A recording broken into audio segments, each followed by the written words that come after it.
Assalamualaikum warahmatullahi wabarakatuh. Selamat datang kembali di channel Al-Insyir TV. Baik teman-teman semuanya, insyaallah hari ini kita akan melanjutkan pembahasan mengenai belajar i'rab, dan materi kita hari ini adalah berkaitan dengan isim mansub bagian dzaraf. Nah, dzaraf sendiri itu ada dua macam.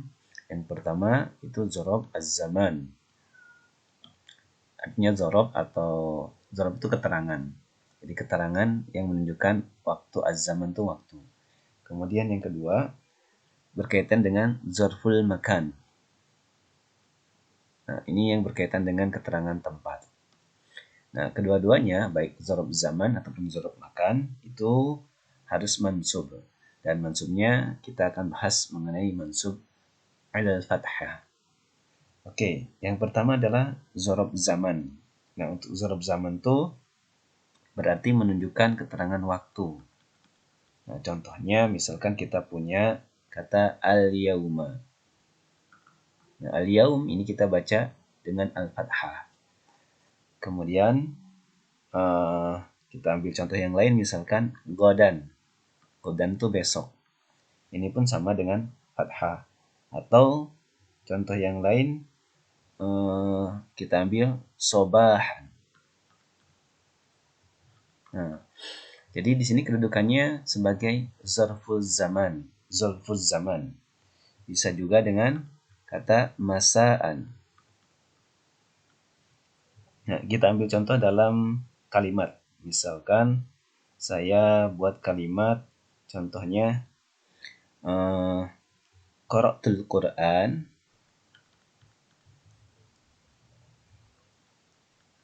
Qara'tul Al-Qur'an.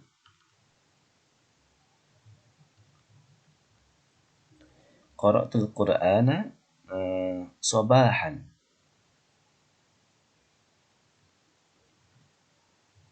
Nah, qara'tu ini fi'il dan fa'il, Al-Qur'an ini sebagai objek. Nah, sobahan di sini kedudukannya sebagai zarfuz zaman. Jadi kalau kita i'rabkan sobahan pertama, dia kedudukannya sebagai zarfuz zaman.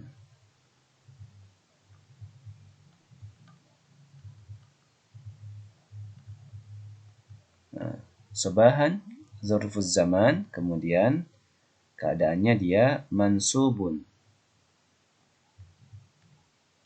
Mansubun, ketiga alamatnya adalah wa alamatu nasbihi al-fathah al-zahirah ala akhirih. Nah, cukup sampai sini untuk zarfuz zaman. Oke, jadi gampang kan? Contoh yang lain, misalkan kita buat kalimat yudarrisu atau yadrusu. Kita buat di sini. Yadrusu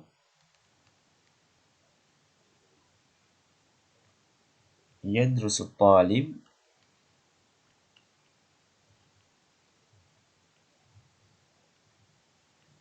yadrusu talibu. Nah, jadi pelajar itu sedang belajar misalkan al-lughat al-arabiyyah.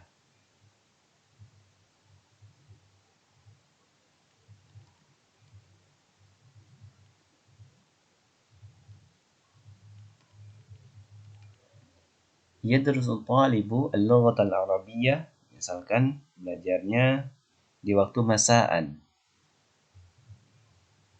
Nah, jadi kedudukannya di sini saya berikan kotak.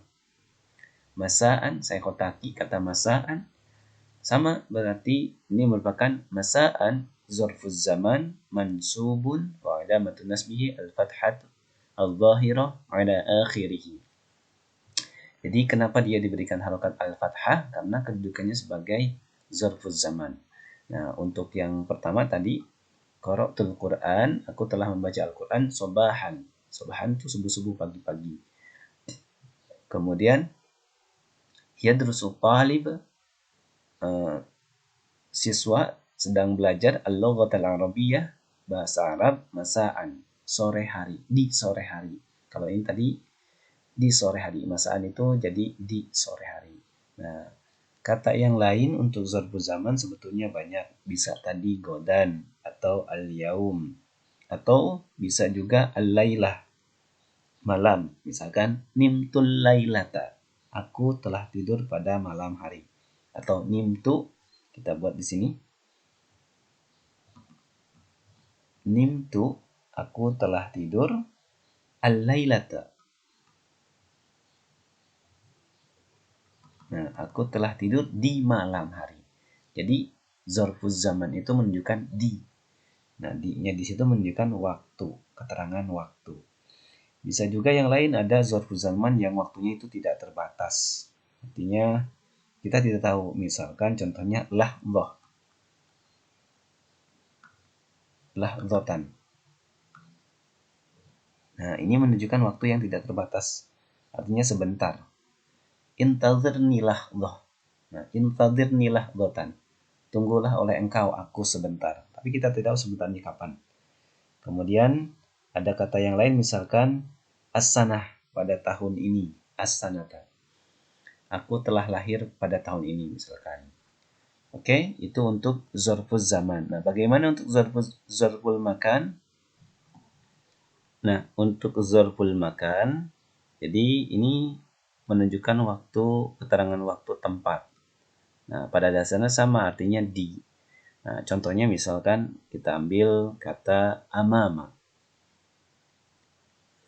Amama artinya di depan, atau lawannya berarti di belakang, kholfa. Nah, ini kita berikan harokat fathah pada huruf mim dan huruf fa. Kenapa? Karena dia termasuk zarful makan. Kemudian bisa juga dengan waro'a. Nah, lalu ada fauqa, fauqa pun boleh, itu termasuk zarful makan.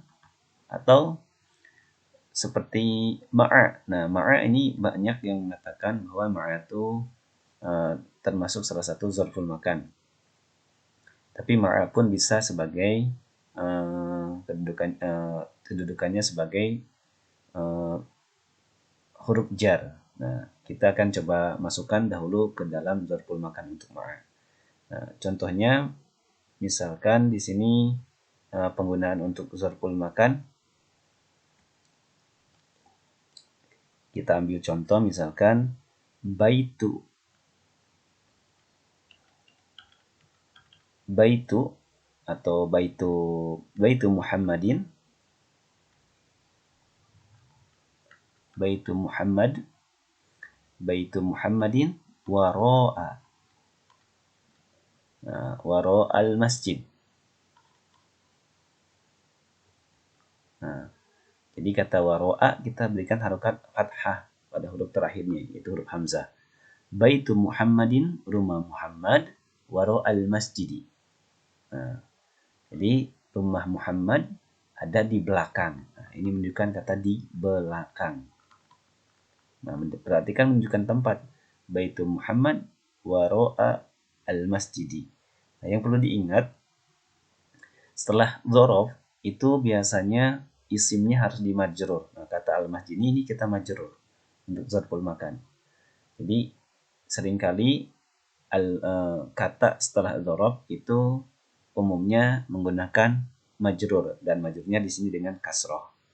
Jadi untuk i'rabnya bagaimana kata waro'a? Nah, kita i'rabkan yang pertama, waro'a itu merupakan dzaraf. Namanya dzaraf makan. Waro'a dzaraf makan. Kemudian yang kedua, keadaannya dia mansubun.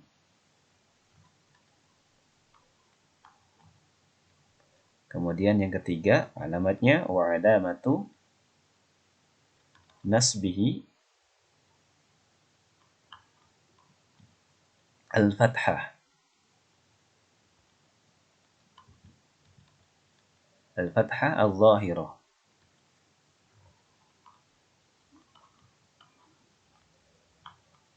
Ala akhirih. Nah, jadi sama seperti zorob zaman, cuman hanya kedudukannya saja. Lantas apa saja kata-kata yang termasuk ke dalam zorob makan atau zorful makan? Tadi selain amama, khalfa, wara'a, fauqa, ma'a, ada juga kata misalkan di sini, huna. Kemudian bisa kata yang menunjukkan arah mata angin. Itu kayak kiri. Atau di sebelah utara juga bisa shimal. Kemudian di antara baina itu pun bisa. Nah, untuk contoh kalimatnya silahkan nanti bisa teman-teman cari referensi video-video yang lain. Baik, terima kasih atas perhatiannya. Assalamualaikum warahmatullahi wabarakatuh.